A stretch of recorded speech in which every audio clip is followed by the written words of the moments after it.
Removing a rear 7mm drive assembly.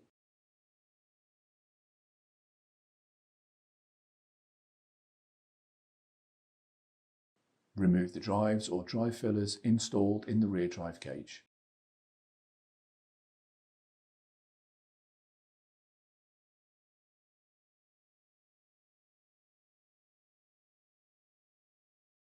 Remove the top cover. Disconnect the rear drive cage cables from the processor board or the PCIe adapter.